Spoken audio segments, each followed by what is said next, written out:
He with Jered Bell after the first preseason practice. Jered, coming back from that injury, what did it feel like for you out here today? Oh man, I was like a kid in a candy store out here, just having the time of my life. Just make sure I have fun, flying around, doing everything I can. Did you come back quicker from this torn ACL than the last one you suffered? I think so. You could say in a sense, yeah. And I feel a lot better this time around than on last time I was struggling all throughout the season. So now I know that I'm full go to go and I'll be ready come Hawaii. Did it help going through it a first time to kind of come back and know, okay, these are the hurdles I'm going to have to overcome? Oh yes, sir. You know, knowing the obstacles you have ahead of time is easy to combat them. You know, so I knew what work I had to do and what worked last time, what didn't work. So I was able to fly by a little faster this year. Kind of a byproduct of all those injuries last year in the secondary is that you've got so many more seasoned guys, so much more depth there.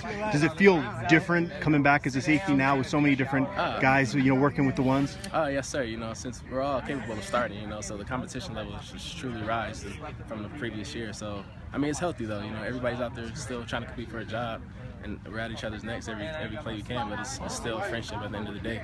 So I mean, it's beneficial to the team as a whole, being able to have the depth that we have currently.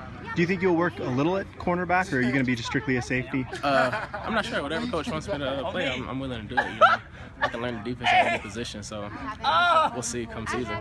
Obviously, it's good to have competition there, but you're going to be a sixth-year senior, so you want to get on the field. Is there a lot driving you out here? Oh yes, sir. My hands down, the goal is to start off 14 games, 14 games, yeah, bowl games. So I mean, if I don't, then I fell short of my goals, and that's what I'm truly fighting for this season. What's it been like working with Joe Tumpkin as the new safeties coach? It's been good. You know, came in here, you know, it takes some getting used to each new coach, you know, but I've done it so many times, I'm able to adapt and everything. So I like him. He knows what he's doing. He was the defensive coordinator before, so I mean, he really knows a lot about the game. So I'm just trying to soak up as much information as I can. I think you created like 6 turnovers by yourself 2 years ago. The defense only had 3 as a total defense in terms of interceptions last year. How much has that been harped on, you know, this whole offseason? That's like the #1 emphasis. You know, if the defense is not able to create turnovers, then we can't win games. So it's really going to be on us this season to go out there, create turnovers, and win some games for the offense. What is a realistic goal expectation for this defense after last season?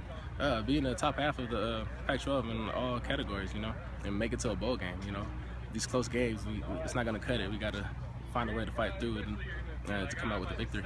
Now, the seniors got to choose the jerseys. I know you guys can't talk about it specifically, but just what was that process like? Was there a lot of arguing? Nah, I mean, since the jersey is so dang nice, you know, it was easy. I mean, the hardest part was choosing which one looked the best out of the best, you know. So it was a fun process. Everybody agreed, and I feel like we made some good colorways. So awesome. The fans should be looking forward to it. Thanks, Jered. Appreciate it.